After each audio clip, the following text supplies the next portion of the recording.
कहानी है supreme sky Lord की, जिसके पावर की कोई हदें नहीं थी। वो एक ऐसा देवता था जिसे हेवन के सभी गॉड डरते थे, लेकिन हर महाबली को एक ना एक दिन गिरना ही होता है। स्काई लॉर्ड सबसे ज्यादा अपने दोस्त से प्यार करता था, लेकिन वही दोस्त उसकी पीठ में खंजर खोपते हुए उसके साथ धोखा करता है। अपने अंतिम समय में स्काई लॉर्ड को अर्थ पर एक कमजोर बच्चा दिखा, जो कि अपने लवर को दुश्मनों से प्रोटेक्ट करने के लिए खुद की जिंदगी को अलविदा कह रहा था। स्काई लॉर्ड को वो इंसान खुद जैसा महसूस हुआ, इसीलिए वो अपनी सोल को उसकी बॉडी में ट्रांसफर कर देता है। इस वजह से स्काई लॉर्ड की सोल ने एक इंसानी शरीर में जन्म लिया, जो कि बदले की आग में तड़प रही थी। वो कसम खाता है कि वो एक बार फिर से खुद को ताकतवर बनाएगा, ताकि वो हेवन में जाकर अपनी मौत का बदला ले सके। और इसी के साथ सुप्रीम स्काई लॉर्ड की एक नई जिंदगी शुरू हुई।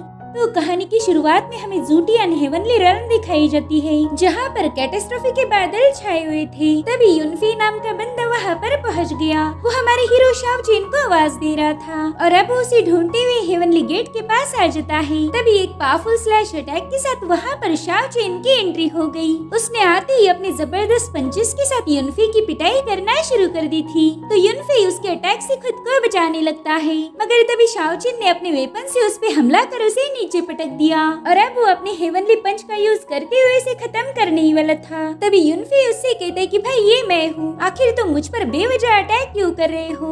और ये सुनते ही शाओ चेन ने अपने अटैक को खुद ही डिस्ट्रॉय कर दिया। वो युनफी से कहता है कि तुमने यहाँ पर नहीं आना चाहिए था। दरअसल शाओ चेन जूटी एंड हेवनली रेल्म का सुप्रीम मास्टर है। अब युनफी जैसे तैसे खड़े होते हुए कह रहा था कि मैं यहाँ पर क्यों ना आऊँ, मैं तुम्हें ऐसे खुद को मारते हुए नहीं देख सकता। जिस पर शाओ चेन कहता है कि ये तुम्हें किसने बताया कि मैं खुद को मारने वाला था, मैं तो कैटास्ट्रोफी को फेस करने वाला हूँ। और तभी युनफी पर एक थंडर गिरने वाली थी, तो शाओ चेन तुरंत ही अपने दोस्त को साइड में हटाते हुए उस लाइटनिंग को फेस करता है। वो कह रहा था कि मैं बस एक मामूली सा फिजिकल सुप्रीम लॉर्ड हूँ। जिस पर युनफी कहता है कि तुम खुद को कम मत समझो, तुम 9 सुप्रीम मास्टर में से सबसे ज्यादा पावरफुल हो, तो फिर तुम्हें एक बार फिर से कैटास्ट्रोफी को फेस करने की क्या जरूरत है, तुम्हारे पास पहले ही ढेर सारी पावर है। जिस पर शाओ चेन कह रहा था कि वो सारी पावर क्या काम की, मैं तो उससे थर्ड भी फॉर्म नहीं कर सकता। तो अब खुद को अपग्रेड करने के लिए मेरे पास बस एक ही रास्ता है, जो कि है इस थंडर कैटास्ट्रोफी को फेस करना।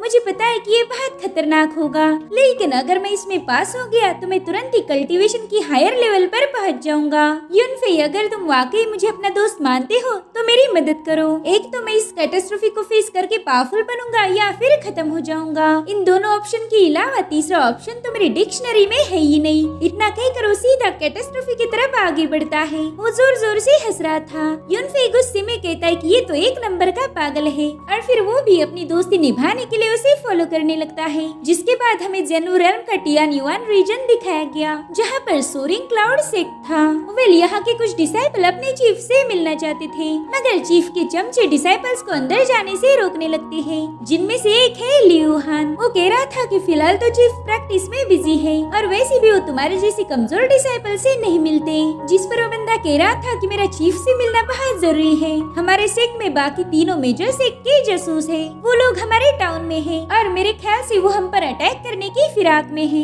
अगर उन्होंने कोई गड़बड़ी कर दी तो क्या तुम इसकी जिम्मेदारी उठाने के लिए तैयार हो, क्योंकि वो तो हम पर कभी भी हमला कर सकते हैं। ये सुनकर लियू हान उस बंदे को भी पीटने वाला था, मगर एक और डिसाइपल चीखते हुए उन पर जंप लगा देता है। वेल, ये हरकत उसने इनके झगड़े छुड़ाने के लिए की थी।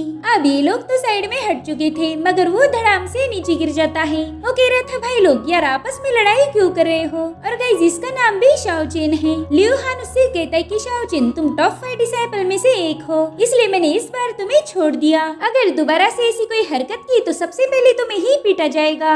वहाँ पर हम लियू फिंग नाम के बंदे को देखते हैं, जो कि चीफ के चहीते डिसाइपल का सीनियर है। वो भी शाओ चेन को धमका रहा था। तभी शाओ चेन कहता है सीनियर लियू फिंग, आपको खुला खुला नहीं लग रहा क्या, और फिर उसे एक कच्छा दिखाता है। दरअसल शाओ चेन ने वहाँ से कूदते वक्त लियू फिंग का कच्छा उतार लिया था, इसलिए वो तुरंत ही अपनी इज्जत बचाने लगता है, और उसकी हरकत देखकर बाकी के सारे डिसाइपल उस पे हंसने लगते हैं। इससे तो लियू फिंग और ज्यादा भड़क गया। वो कह रहा था पकड़ो इस कमीने को, मैं अभी इसे सबक सिखाता हूँ। और अब वो शाओ चेन को एक जोरदार पंच मारने वाला था कि तभी वहाँ पर एल्डर फैंग पहुँच गया। वो कह रहा था बहुत हो गया, तुम लोग फेलो डिसाइपल हो, यो आपस में झगड़े करना तुम्हें शोभा शोभा नहीं देता। और हाँ, शाओचेन को पीटने का इरादा दिमाग से निकाल दो, वो एक टैलेंटेड बच्चा है। मगर चीफ फैंग तो यूं ही डायलॉग बाजी कर रहा था, हकीकत में तो शाओचेन को बिल्कुल भी पसंद नहीं करता। इधर शाओचेन लियू फेंग का कच्छा अपने साथ लेकर वहाँ से भागना शुरू कर देता है, तो लियू फेंग अपने चमचे से कह रहा था कि जाकर उस कमीने को सबक सिखाओ। इधर शाओचेन उल्टी पुल्टी छलांगे लगाते हुए भाग रहा था और उसकी सारी हरकतें सुप्रीम मास्टर देख रहे थे। वो स्माइल करते हुए कह रहा था कि ये तो बहुत ही इंटरेस्टिंग बच्चा है। उसके साथ यूनफे भी था। वो देखता है कि शाओचेन हेवंस में होकर भी बाकी की रेल्म पर नजर रख सकता है। वो शाओचेन से पूछता है कि तुमने वर्ल्ड स्पेसेस क्रिएट कैसे की, तो शाओचेन उसे और स्पेसेस दिखाते हुए कह रहा था कि इसे 8 हेवंस कहा जाता है। इनके अंदर एक पैसेजवे है जिसका यूज करते हुए हम दूसरे रेल्म में आराम से जा सकते हैं। लेकिन बस एक बात मुझे समझ नहीं आ रही, यहाँ मौजूद हर एक रेल में मेरा फॉर्म है और इन्हीं से एक रेल में मेरा थंडर ट्रिब्यूलेशन जा चुका है। अगर मुझे ब्रेक थ्रू करना है तो इन रेल्म्स को ढूंढना पड़ेगा। जिसके बाद सुप्रीम लॉर्ड कई सारे रेल्म्स को ओपन करता है, जिसमें थी human, animal, hello, heaven and Ashura. साथ ही उसने और भी कई रेल्म्स ओपन की थी और इन्हीं में से एक जगह पर उसकी कैटास्ट्रोफी ट्रायल होने वाली है। अब यूनफे उससे पूछता है कि भाई शाओचेन, मुझे बताओ कि मैं तुम्हारी मदद कैसे कर सकता हूँ। जिस पर सुप्रीम लॉर्ड कह रहा था कि मेरे ख्याल से डिवाइन सोर्ड और काउंटेस मुझ पर हमला करने की फिराक में है और ट्रायल के दरमियान मैं उनके साथ फाइट नहीं कर पाऊंगा, तो मैं चाहता हूँ कि तुम मेरे लिए मेन गेट पर पहरा दो, बस उन दोनों को यहाँ पर आने मत देना। तो यूनफे कहता है ठीक है, बस तुम अपना ख्याल रखना। और अब वो सीधा हेवनली गेट की तरफ चला गया। इधर शाओचेन कह रहा था कि शायद मुझे इन रेल्म में जाकर ही चेक करना पड़ेगा कि मेरी ट्रायल आखिर किस जगह होने वाली है। साथ ही अगर मैं वहाँ खुद जाऊंगा तो चांसेस है कि मुझे इस दुनिया के कई सारे राज पता चल जाए। अगर इस कैटास्ट्रोफी को मैं पास कर पाया तो महाशक्तिशाली बन जाऊंगा और फिर मैं इस दुनिया से बुराई का नामो निशान मिटा दूंगा। लेकिन अगर मैं ट्रायल में फेल हुआ तो इस दुनिया से मेरा ही नामो निशान मिट जाएगा। जिसके बाद वो अपना मास्क पहन लेता है। गाइस, ये मास्क का भी एक सीक्रेट है जो आगे चल के हमें पता चलेगा। और अब शाओचेन 1 बाय 1 अलग अलग रेल्म को चेक करने लगता है। वो जब ह्यूमन रेल्म में गया, वहाँ के लोग तो उसे देखकर हैरान थे। उन्हें लग रहा था कि मानो कोई देवता वहाँ पर भूले भटके पहुँच गया हो। अब वहाँ से सीधा दूसरी रेल्म में चला गया, लेकिन कहीं पर भी कैटास्ट्रोफी का नामो निशान नहीं था। और तभी उस पर पीछे से अटैक हो गया। इससे शाओचेन बाल बाल बच गया था। अब वो वापिस हेवन में आ जाता है। दरअसल ये अटैक किया था डिवाइन सोर्ड ने। वो कहता है शाओचेन, तुम हेवनली रेल्म के ऊपर लेवल अप करना चाहते हो जो आज तक कोई नहीं कर पाया। मेरे ख्याल से तुम हमारी ऊपर वाली रेल्म में जाना चाहते हो, लेकिन मैं ऐसा नहीं होने दूंगा। जिस पर शाओचेन कह रहा था कि डिवाइन सोर्ड और काउंटेस, मुझे लगा ही था कि तुम यहाँ पर अपनी टांग अड़ाने जरूर आओगे। दरअसल ये दोनों भी शाओचेन जैसे ज़ूटियान हेवनली रेल्म के सुप्रीम मास्टर्स हैं और इन्होंने यूनफे को बुरी तरह से पीट के शाओचेन के सामने फेंक दिया था। शाओचेन तो अपने दोस्त की ऐसी हालत देखकर बहुत ज्यादा भड़क गया। वो कहता है शायद तुम्हें निपटा कर ही मुझे कैटास्ट्रोफी की ट्रायल देने जाना पड़ेगा। और अब वो दोनों भी सोर्ड एंड फिनिक्स फॉर्मेशन का यूज करते हुए शाओचेन पर हमला करने आगे बढ़ते हैं और इसी के साथ सुप्रीम लॉर्ड्स में जबरदस्त फाइट होना शुरू हो गई। शाओचेन उन पर पावरफुल हमला करते हुए कह रहा था कि तुम हमेशा मेरे रास्ते की रुकावटें बनते आए हो। और तभी काउंटेस ने फिनिक्स बर्ड से उस पर हमला कर दिया, जिससे शाओचेन जैसे तैसे बच गया था। मगर तभी डिवाइन सोर्ड उसके पीछे लग जाता है। शाओचेन उसके हर एक अटैक को डिस्ट्रॉय करते जा रहा था और फिर वो भी अपनी डिवाइन पावर का यूज करते हुए उस पे मुसलसल हमले करना शुरू कर देता है। तो इससे बचने के लिए डिवाइन सोर्ड ने वहाँ रखे बड़े से क्रिस्टल को शाओचेन पर थ्रो कर दिया, जिसे वो बड़ी ही मुश्किल से रोक रहा था। तब तक काउंटेस ने भी उस पर हमला कर दिया, जिसमें शाओचेन घायल हो गया। अब वो बड़ी ही तेजी से काउंटेस के अटैक से दूर भागते हुए सीधे एक पोर्टल में एंटर कर देता है। मगर ये दोनों तो उसका अभी भी पीछा छोड़ने के लिए तैयार नहीं थे। जिस रेल में शाओचेन पहुंचा, वहाँ पर डिवाइन सोर्ड भी आ जाता है। वो कह रहा था फिजिकल सुप्रीम लॉर्ड, तुम पहले जितने पावरफुल नहीं हो। मेरे ख्याल से तुमने अपनी सारी स्पिरिचुअल पावर को ट्रिब्यूलेशन के लिए यूज किया है। अब वैसे भी तुम कमजोर हो, तो तुम्हें खत्म करने का इससे अच्छा मौका नहीं मिल सकता। उसकी बातों से शाओचेन को हंसी आ रही थी, क्योंकि उसे पता है कि ये दोनों उसके सामने कुछ भी नहीं। तब तक काउंटेस भी वहाँ पर पहुँच गई। वो कह रही थी शाओचेन, मैंने तो तुम्हें पहले ही बोला था कि अगर तुम मेरे नहीं हुए तो तुम किसी के नहीं हो सकते। मैं तुम्हें इतना तड़पाऊंगी कि तुम खुद ही खुद की जान लोगे। इसीलिए अब मेरे सब्र का इम्तिहान मत लो। जिस पर शाओचेन कह रहा था कि हम दोनों भी सुप्रीम लॉर्ड हैं, इसीलिए हमने पुरानी बातें भूल के आगे बढ़ना चाहिए। गाइस, इससे हमें पता चलता है कि इन दोनों के बैकग्राउंड में कुछ तो कहानी थी। और अब शाओचेन अपनी डिवाइन पावर का यूज करते हुए इन दोनों पर जबरदस्त हमला करना शुरू कर देता है, जिससे दोनों दोनों लॉर्ड शील्ड बनाकर रोक रहे थे। बाद में वहाँ पर एक बहुत बड़ा धमाका हो गया। ये लोग देखते हैं कि शाओचिन तो वहाँ से जा चुका है। अब वहाँ पर तो कई सारे पोर्टल्स थे, तो ये दोनों अलग अलग होकर उसे ढूंढने चले जाते हैं। जिस पोर्टल में डिवाइन सोर्ड गया वहाँ पर तो कई सारे मॉन्स्टर्स थे। और गाइस ये रियल में कुछ पौधे हैं जो कि खुद ही मॉन्स्टर में बदल चुके थे। वो डिवाइन सोर्ड को निगलने की कोशिश करने लगते हैं। अब बेचारा डिवाइन सोर्ड जैसे तैसे उनसे बचता जा रहा था, मगर तभी वहाँ की बेलों ने उसे जकड़ लिया और इसी का फायदा उठाते हुए शाओचिन उस पर एक पावरफुल हमला कर उसे नीचे पटक देता है, जिसके बाद वो सीधा काउंटेस के पास पहुँच गया। ये बंदी तो उसे देखते ही उस पर हमला करना शुरू कर देती है, मगर शाओचिन पोर्टल ओपन करके उसी के अटैक को उसी पर डायरेक्ट कर देता है। और अब वो समनिंग आर्ट का यूज करते हुए काउंटेस पर एक पावरफुल हमला कर उसे दूसरे रेल में पटक चुका था।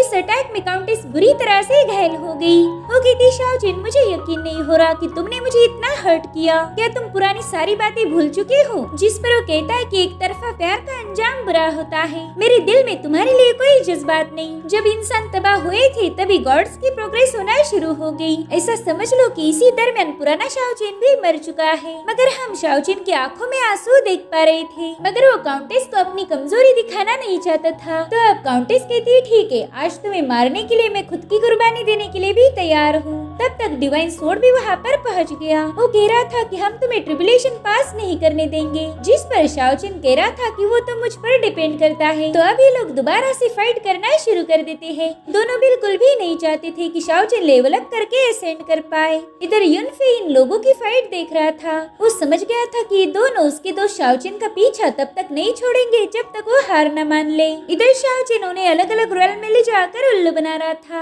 और वहीं दूसरी तरफ हम उसके ह्यूमन फॉर्म को देखते हैं, जो कि अभी भी लियोफिंग का कच्छा लेके भाग रहा था। वो कहता है, यार अब प्लीज मेरा पीछा छोड़ दो ना, मैं भाग भाग के थक गया हूँ। और तभी लियोफिंग उस पर एक सेंटीपेड छोड़ देता है जो शाओचिन को निगलने ही वाली थी, मगर वो तुरंत ही साइड में हट जाता है और दूसरे ही बीस्ट ने उस सेंटीपेड को निगल लिया। दरअसल शाओचिन भागते भागते फॉरबिडन लैंड में पहुंच गया था। यहाँ पर तो पॉइजनस इंसेक्ट का राज है। तो लियोफिंग के साथ ही कह रहे थे कि हम यहाँ पर नहीं जा सकते। अब लियो को तो कुछ भी करके शाओचिन को पीटना था, इसलिए वो कह रहा था कि ये कोई खेलने की जगह नहीं, इसलिए जल्दी से बाहर आ जाओ। तो शाओचिन उसे कहता है, सीनियर, अगर आप अपना कच्छा वापस चाहते हो तो यहाँ आकर ले लो, लेकिन मैं बाहर नहीं आने का। उसकी बातों से लियोफिंग तो अब बहुत ज्यादा भड़क गया था। वो शाओचिन को मारने के लिए फॉरबिडन लैंड में जाने के लिए भी रेडी हो गया, मगर उसके चमचे उसे रोक रहे थे। और तभी कोई उन पर पत्थर फेंकने लगता है। ये देखकर लियोफिंग कह रहा था कि ये हरकत जिसकी भी है वो सामने आ जाओ। अब तो उसके चमचे भी डर गए थे, क्योंकि ऑलरेडी ये इलाका फॉरबिडन था।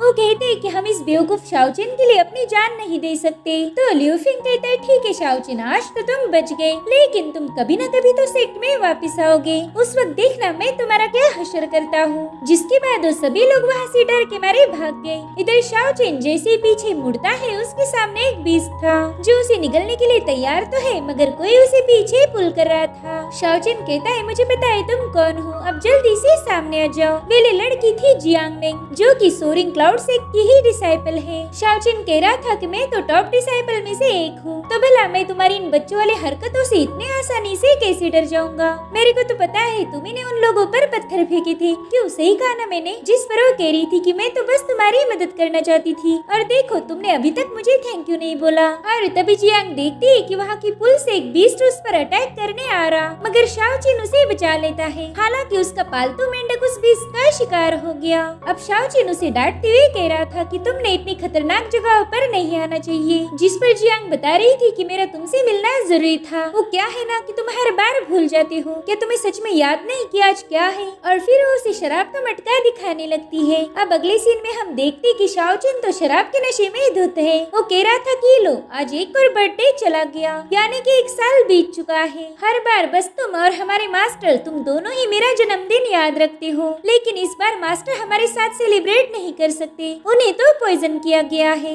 और उनकी जगह पर फिलहाल एल्डर फैंग काम कर रहा है। और उस एल्डर फैंग की वजह से मुझे तो लगता है कि हमारा सेक्टर बिल्कुल भी सेफ नहीं। यहाँ पर फिलहाल तो खामोशी है, लेकिन इसी में बहुत बड़ा खतरा मुझे महसूस हो रहा है। तो जियांग परेशान होकर पूछती कि हमारे मास्टर ठीक तो हो जाएंगे ना? जिस पर शाओचिन कह रहा था कि अरे तुम फिक्र मत करो, इतना सा पॉइजन हमारे मास्टर का कुछ भी बिगाड़ नहीं सकता, और वैसे भी वो तो बस पॉइजन होने का दिखावा कर रहे हैं ताकि हमारे सिख के गद्दारों को पकड़ पाए। ये सुनकर तो जियांग काफी ज्यादा शॉक हो गई। वो पूछती कि वाकई हमारे सिख में गद्दार है? जिस पर शाओचिन उसका हाथ थामते हुए कह रहा था कि तुम बिल्कुल फिक्र मत करो, मैं आखिरी सांस तक तुम्हें प्रोटेक्ट करूंगा। ये सुनकर जियांग सीधे उसके गले लग जाती है। और अब हमें सोरिंग क्लाउड सिख के बैक पवेलियन का सीन दिखाया गया, जहाँ पर खूबसूरत बीस फ्लाई कर रहे थे। मगर तभी शाओचिन को एहसास होता है कि वहाँ कोई है। अब वो जियांग के सामने तो वहाँ नहीं जा सकता, इसलिए वो कहता है कि तुम एक काम करो, तुम घर जाके आराम कर लो और मुझे भी प्रैक्टिस करने दो। और अब जियांग के वहाँ से जाते ही वो सीधा अपनी विंडो से जंप लगा देता है। वो चुपके से देख रहा था कि उनका चीफ फैंग एक बंदे के साथ शाओचिन के मास्टर यानी कि लियांग के बारे में बात कर रहा है, और ये बंदा कोई और नहीं बल्कि हेवनली सोर्ड माउंटेन सिख का एल्डर वुफेंग था। वो कहता है कि मास्टर लियांग बहुत लकी है जो हमारे खतरनाक पॉइजन से भी बच पाया। जिस पर एल्डर फैंग कह रहा था कि आप उसका टेंशन मत लो, उसकी जिंदगी और मौत का फैसला तो हमारे हाथ में है। जिसके बाद वो वुफेंग को चाय सर्व करता है। वुफेंग कह रहा था वाकई तुम्हारे सिख की चाय तो बहुत एरोमेटिक है, ये दुनिया की सबसे बेस्ट चाय है। मगर एल्डर फैंग तो बस काम की बात करना चाहता था। वो कहता है कि बस आप हुक्म करो, मैं आज रात ही उस लियांग को खत्म कर दूंगा। जिस पर वुफेंग कहता है नहीं, अभी सही वक्त नहीं आया। देखो फिलहाल तो हमें पता नहीं कि सोल कैप्टिवेटिंग वैली और स्कॉचिंग फ्लेम सेक्ट वालों का क्या प्लान है। इन दोनों में से जो भी पहला अटैक करेगा बाकी के सेक्ट भी उसका फायदा उठाएंगे, और हम भी वही करने वाले हैं। हम सही वक्त आते ही एल्डर लियांग को निपटा देंगे। जिस पर एल्डर फैंग कह रहा था कि सीनियर वुफेंग, अगर हम लियांग को खत्म करने में कामयाब हो गए तो फिर, लेकिन वुफेंग उसे टोकते हुए कह रहा था कि बिल्कुल टेंशन मत लो, हम हेवनली सोर्ड माउंटेन के लोग हमेशा अपना वादा निभाते हैं। बस एक बार हम एल्डर लियांग को खत्म कर दे, उसके बाद तुम सोरिंग क्लाउड सिख के चीफ बन जाओगे और किसी में इतनी हिम्मत नहीं होगी कि तुम्हें अपोज कर पाए। ये सुनकर तो एल्डर फैंग सीधे घुटनों पर आ गया। वो कह रहा था सीनियर आपका बहुत बहुत शुक्रिया, मगर वुफेंग को तो कुछ और भी चाहिए था। वो कहता है तुम्हारे सिख में जियांग मेंग नाम की डिसाइपल है। इधर जियांग का नाम सुनते ही शाओचिन थोड़ा सा डर गया था। एल्डर फैंग कहता है कि हाँ वो लड़की किसी काम की नहीं क्योंकि वो बहुत छोटी है। जिस पर वुफेंग कह रहा था कि फिलहाल तुम्हारे सिख में तीनों मेजर सिख के ढेर सारे लोग आए हैं, क्या तुम्हें जरा भी अंदाजा है कि वो यहाँ पर क्यों आए होंगे? ऑफ कोर्स वो उस बंदी को ले जाना चाहते हैं। ये सुनकर तो फैंग के डिसाइपल काफी ज्यादा हैरान हो गए। वुफेंग बता रहा था कि उस लड़की के पास सबसे रेयर हेवनली स्पिरिट की बॉडी है। ये सुन के तो शाओचिन को भी झटका लग गया, और तभी शाओचिन के प्रेजेंस को वुफेंग के ऊँट ने भाप लिया, इसलिए जोर से आवाज करने लगता है। तो वुफेंग ने तुरंत ही शाओचिन पर अपने कप से हमला कर दिया। एल्डर फैंग कह रहा था कि हमें कुछ भी करके इसे चुप कराना होगा, वरना हमारी प्लानिंग सबको पता चल जाएगी। इधर शाओचिन तुरंत ही वहाँ से अपनी जान बचाकर भागने लगता है, और एल्डर फैंग के चमचे उसका पीछा कर रहे थे। तभी वो देखता है कि जियांग वापस उसी के पास आने लगी है। दरअसल वो शाओचिन को जिनसेंग ग्रास देना भूल गई थी। शाओचिन को पता था कि अगर इन लोगों ने जियांग को देख लिया तो ये उसे तुरंत ही वुफेंग के हवाले कर देंगे। तो उन लोगों को आवाज देकर अपने पीछे बुला लेता है, मगर जियांग ने भी इसकी आवाज सुन ली। वो चुपके से देखती कि लिउफेंग और उसका साथी शाओचिन को मारना चाहते हैं, इसलिए वो तुरंत ही अपने मास्टर लियांग के पास जाने लगती है, क्योंकि बस अब वही शाओचिन को बचा सकते थे। इधर हेवनली रेल्म में सुप्रीम मास्टर की फाइट अभी भी चल रही थी। युनफे देखता है कि इन तीनों ने फाइट कर करके कई सारे रेल्म को बर्बाद कर दिया, मगर फिर भी इन तीनों में कोई भी हार मानने के लिए तैयार नहीं था। लेकिन फाइनली शाओचिन ने इन दोनों को घायल करते हुए नाइन स्काई स्लेइंग मंत्रा को एक्टिवेट कर दिया। ये उसकी सबसे पावरफुल मूव थी, जिसके एक ही पाम अटैक में दोनों भी घायल होकर अपने रेल्म में वापस आ गए। शाओचिन उनसे कह रहा था कि तुम दोनों ने इतने सालों में जरा भी इम्प्रूवमेंट नहीं की, मगर फिर भी मुंह उठा के मेरा मुकाबला करने यहाँ आए हो। तुमने सोचना चाहिए था कि ऐसी घटिया कल्टीवेशन के साथ तुम एक स्काई लॉर्ड को हरा नहीं सकते। खैर अब जो तुमने गलती की है तो उसकी सजा भी मिलेगी। जिसके बाद वो अपनी डिवाइन थंडर पावर का यूज करते हुए उन दोनों पर हमला करना शुरू कर देता है, जिसे ये लोग एक शील्ड बनाकर डिफेंड कर रहे थे, मगर वो स्काई लॉर्ड की पावर के आगे हद से ज्यादा कमजोर हो गए। अब शाओचिन उन दोनों को मारने वाला था कि तभी अचानक से एक स्वॉर्ड उसके आर पार पार हो गई। काउंटेस और डिवाइन सोर्ड भी ये देखकर हैरान थे। दरअसल ये अटैक शाओ चेन के जिगरी दोस्त युनफे ने किया था। वो कहता है माफ करना मेरे दोस्त, लेकिन मुझे ये करना पड़ा। शाओ चेन भी कम्प्लीटली शॉक था कि आखिर इस बंदे ने ऐसा क्यों किया होगा। तो युनफे उसे वजह बताता है। वो कह रहा था कि जब तक तुम जिंदा हो तब तक तुम हमेशा टॉप पर रहोगे और मैं तुम्हारे नौकर जैसे आगे पीछे घूमता रहूंगा, इसलिए तुम्हारा मरना तो तय था। और अब वो शाओ चेन को स्पेस में फेंक देता है। वो बुरी तरह से घायल था। उसे तो अभी भी यकीन नहीं हो रहा था कि उसके साथ इतना बड़ा धोखा हुआ। युनफे के अटैक से उसकी कोर पूरी तरह से डैमेज होने लगी थी। तो शाओ चेन कहता है कि युनफे तुम एक गद्दार हो, मैं तुमसे नफरत करता हूँ। तभी वो देखता है कि उसका दूसरा फॉर्म भी बुरी तरह से घायल हो चुका है। कुछ लोग उसे जान से मारने की कोशिश कर रहे थे। उन्होंने अपना खंजर निकाल लिया था जो सीधा शाओ चेन के आर पार करने ही वाले थे कि तभी स्काई लॉर्ड की पावर शाओ चेन में आना शुरू हो गई। इस पावर से तो शाओ चेन सीधे हवा में फ्लोट करने लगा था। वो सुप्रीम मास्टर की सारी पावर को एब्जॉर्ब करके नीचे आ गया और तभी ये दोनों बंदे उस पर हमला करने के लिए आगे बढ़ते हैं। और उसी वक्त शाओ चेन ने अपनी आंखें खोल दी। उसके अंदर स्काई लॉर्ड की डिवाइन पावर्स आ चुकी थी और अब वो अपनी पावरफुल ऑरा से उन दोनों बंदों को दूर फेंक देता है। इस जबरदस्त ऑरा को एल्डर लियांग भी दूर से ही देख पा रहे थे। एल्डर लियांग कह रही थी कि पता नहीं ये रोशनी हमारे लिए ब्लेसिंग साबित होगी या फिर एक कर्स। अब ये लोग भी उस रोशनी की तरफ आगे बढ़ते हैं। इधर शाओ चेन के अंदर सारी पावर समा गई, जिसके बाद वो अचानक से बेहोश होकर नीचे गिर जाता है। साथ ही स्काई लॉर्ड का मास्क भी उसके बाजू पर फिट हो गया था। अब इन लोगों को आता हुआ देखकर एल्डर फैंग के चमचे वहाँ से भाग गए। इधर शाओ चेन की हालत बहुत खराब थी, जो देखकर जियांग रोने लगती है। अब तुरंत ही शाओ चेन को ट्रीटमेंट के लिए ले जाया गया। एल्डर लियांग उस जगह को गौर से देखते हैं। उन्हें पता था कि एल्डर फैंग का इसमें कोई ना कोई हाथ जरूर होगा।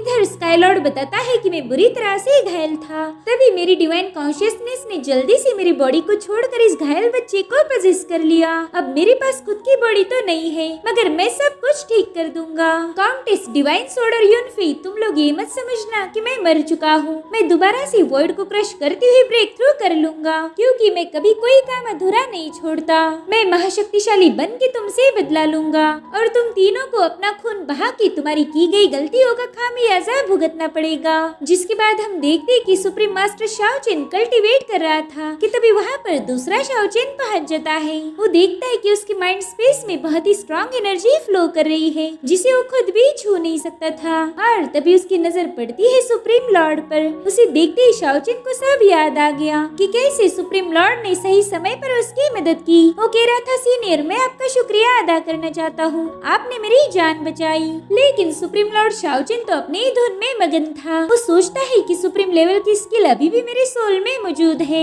लेकिन मैं अपनी पावर का यूज नहीं कर सकता क्योंकि इस बंदे की बॉडी बहुत कमजोर है। अगर मैंने ऐसा किया तो वो एक्सप्लोड हो जाएगी। शायद अब मुझे जीरो से शुरुआत करनी पड़ेगी। सबसे पहला मुझे एंशिएंट बॉडी टेम्परिंग मंत्रा को कल्टीवेट करना होगा। तभी शाओ चेन उससे पूछता है कि सीनियर, आखिर आप हो कौन? आपने मेरी जान बचाई है, बताइए मैं आपके इस एहसान को कैसे चुकता करूँ? आज के बाद आप जो बोलोगे मैं वो सब करूँगा ताकि मैं आपका कर्ज चुका पाऊँ। ये सब सुनकर सुप्रीम मास्टर सोच रहा था कि बच्चे, मैंने तुम्हारी जान बचाई है, तो जैसे एंशिएंट बॉडी टेम्परिंग मंत्रा को मैं कुछ हद तक मास्टर कर लूँ, फिर तुम अपनी बॉडी मुझे दे देना। बस इसी तरह से तुम मेरा एहसान चुका सकते हो। हालांकि ये बात उसने शाओ चेन को नहीं बताई थी। इधर शाओ चेन अभी भी बेहोश था। मास्टर लियांग कह रहे थे कि जरूर से शाओ चेन को कोई सीक्रेट पता चला होगा, इसलिए तो उस पर जानलेवा हमला किया गया। मेरे ख्याल से इसके पीछे हमारे सिक्के ही किसी पर्सन का हाथ है। अब वो इस बारे में पता करने के लिए वहाँ से चले जाते हैं। अब रात के समय एल्डर लियांग से मिलने के लिए एक बंदी आ गई।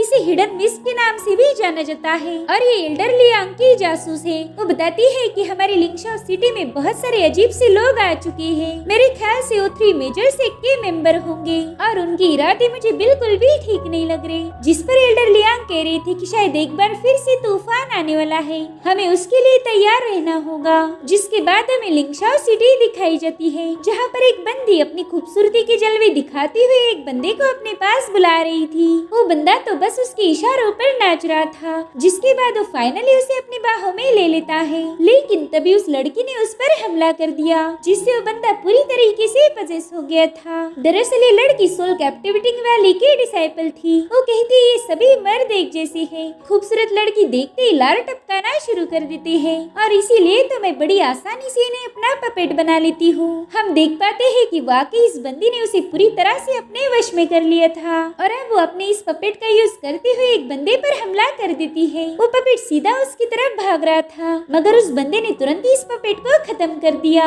वो कह रहा था कि इसीलिए तो मैं लड़कियों को बिल्कुल भी पसंद नहीं करता। मेरे ख्याल से वो एक श्राप है। दरअसल इस बंदे का नाम है मिंग और ये स्कॉर्चिंग फ्लेम सेक्ट का डिसाइपल था। अब वो उस लड़की से पूछता है कि बताओ तुम सोरिंग क्लाउड सेक्ट में क्या कर रही हो, जिस पर वो लड़की कह रही थी कि तुम इसके बारे में सोचकर अपने छोटे से दिमाग पर ज्यादा जोर मत डालो। और अब उसका उल्टा जवाब सुनकर इन दोनों में फाइट होने वाली थी कि तभी वहाँ पर वो फेंग आ जाता है। वो कह रहा था कि हम लिंगशाओ सिटी में मेहमान हैं, इसीलिए तुम लोगों ने खुद पर थोड़ा सा काबू रखना चाहिए वरना यहाँ हमें मुसीबतें हो सकती है। वही दूसरी तरफ यूनफी लगातार ब्रेक थ्रू करता जा रहा था और उसकी इस प्रोग्रेस को डिवाइन सोड और काउंटेस भी देख रहे थे। डिवाइन सोड कहता है कि शायद हमारा नया फिजिकल सुप्रीम लॉर्ड जल्द ही पैदा होगा और मैं उम्मीद करूंगा कि ये शाओचिन जैसे तुम्हारा दिल न तोड़े।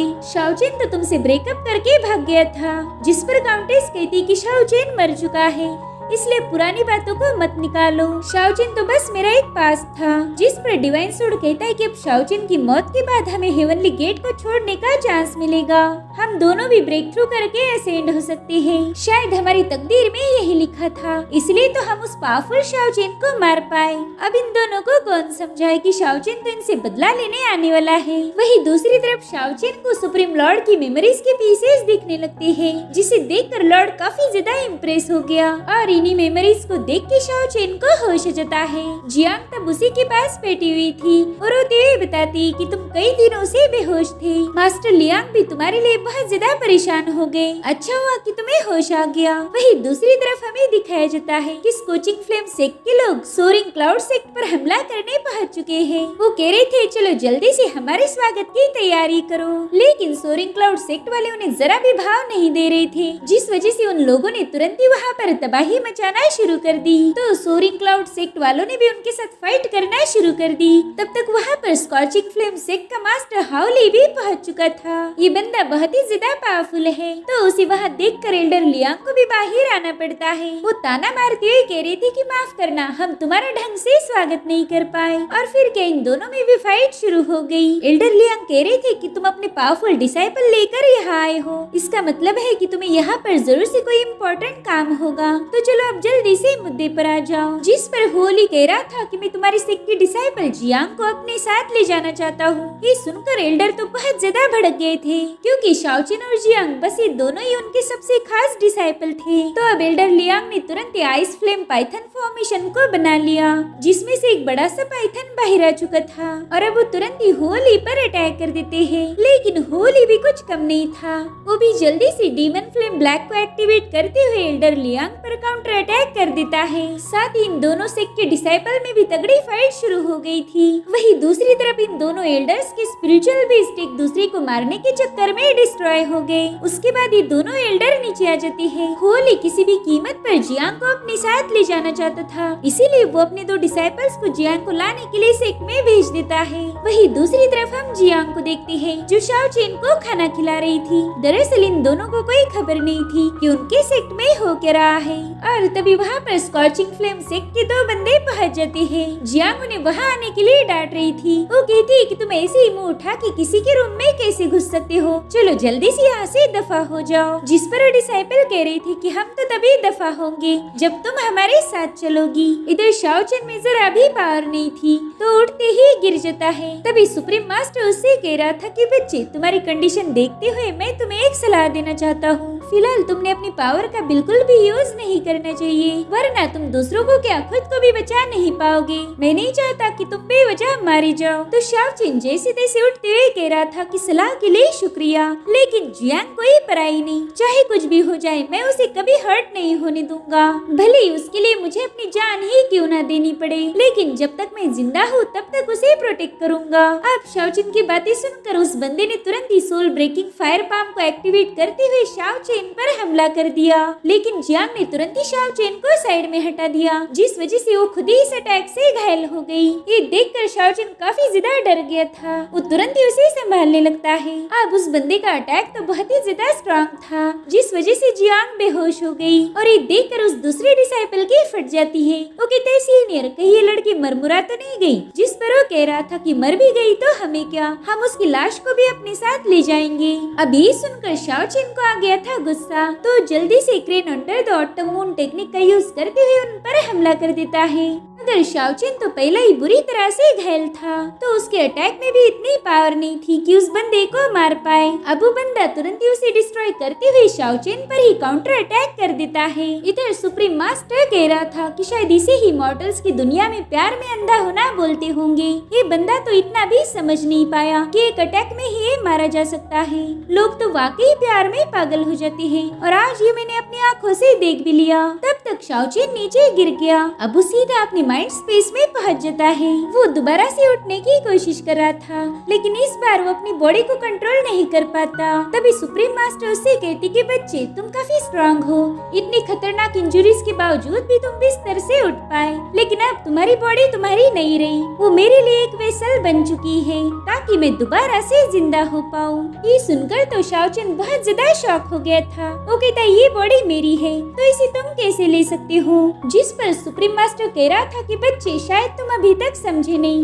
तुम्हारी तो ऑलरेडी मौत हो चुकी है। ये सुनकर तो शाओचेन को बहुत बड़ा झटका लग गया था। सुप्रीम मास्टर उसे बता रहा था कि वो अटैक जानलेवा था और तुम उसे डॉज भी नहीं कर पाए, इसीलिए तुम्हारी मौत हो गई। लेकिन तुम बहुत स्ट्रॉन्ग भी थे, इसी वजह से तुम्हारी डिवाइन कॉन्शियसनेस अभी भी सही सलामत है। वेल, ये तुम्हारी सोल रिमेन है, और तुम्हारी सोल तब तक इस बॉडी में रहेगी जब तक कि मैं इसे फुल्ली टेक ओवर ना कर लूं। और अब वो शाओचेन को अपना विशाल ग्लोरियस फॉर्म शो करता है। वो बता रहा था कि मैंने अभी अभी एंशिएंट बॉडी टेम्परिंग मंत्रा की फर्स्ट लेवल को अचीव किया है, तो अब मैं पूरी तरीके से तुम्हारी बॉडी का कंट्रोल लेने के लिए तैयार हूँ, इसलिए अब तुम्हारी मुझे कोई जरूरत नहीं। ये सुनकर शाओचेन को बहुत बुरा लग रहा था, खुद के लिए नहीं बल्कि जियांग के लिए, क्योंकि वो उसे प्रोटेक्ट करने में फेल हो गया। वो सुप्रीम मास्टर से कहता है कि सीनियर, आप मेरी बॉडी पर कंट्रोल करो, इससे पहले मैं आपसे एक प्रॉमिस लेना चाहता हूँ। जिस पर सुप्रीम मास्टर कह रहा था कि मरे हुए लोगों को मेरे साथ बार्गेन करने का कोई हक नहीं।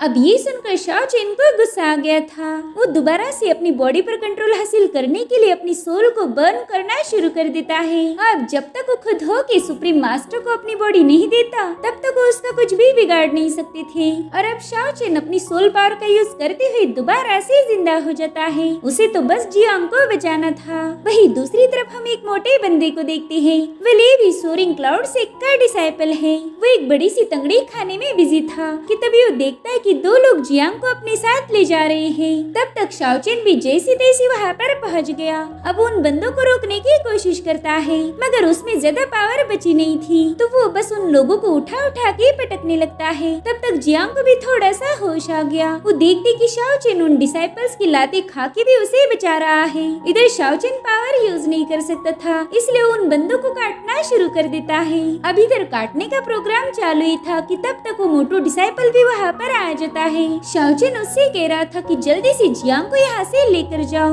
मैंने कहा अभी के अभी, तो बंदा तुरंत ही उसे अपने पीठ पर कैरी करते हुए वहाँ से भागने लगता है। इधर वो दोनों डिसाइपल शाओचेन पर बहुत ज्यादा भड़क गए थे, तो उसकी पिटाई करना शुरू कर देते हैं। सुप्रीम मास्टर देखता है कि ये बंदा तो मार खा खा के अपना थोबड़ा बदसूरत कर देगा, तो कह रहा था कि प्लीज मेरा लुक मत बिगाड़ो। लेकिन शाओचेन तो बस अपनी जिद पर अड़ा हुआ था। वो कहता है वादा करो कि तुम जियांग को प्रोटेक्ट करोगे, मैं ऐसे ही मार खा खा के खत्म हो जाऊंगा, फिर देखना तुम्हें कोई बॉडी नहीं मिलेगी। ये सुनकर सुप्रीम एल्डर को टेंशन आ गया था। वो कहता है कि अगर तुमने मुझे अपनी डिवाइन कॉन्शियसनेस नहीं दी तो हम दोनों भी मारे जाएंगे। मगर शाओचेन को तो इससे कोई लेना देना नहीं, वो तो बस उससे प्रॉमिस मांग रहा था। इधर वो डिसाइपल शाओचेन पर फाइनल अटैक करने वाला था कि तभी सुप्रीम मास्टर ने उस बॉडी का कंट्रोल लिया। वो गुस्से उन्हें कह रहा था कि तुम लोगों के नखरे कुछ ज्यादा ही हो गए। और फिर एक ही सेकंड में उन दोनों का काम तमाम हो गया, जिसके बाद वो लंगड़ाते हुए जियांग की तरफ जाने लगता है। इधर वो मोटू बंदा भाग भाग के थक गया था। वो अब जियांग को एक जगह बिठा देता है, लेकिन तब तक वहाँ पर वूफेंग पहुँच गया। वो कहता है कि शायद इसी लड़की का नाम जियांग है। अब वूफेंग को देखते ही वो डिसाइपल उस पर हमला करने के लिए तैयार हो ही रहा था, लेकिन इससे पहले वूफेंग ने जियांग को अपने कब्जे में लिया।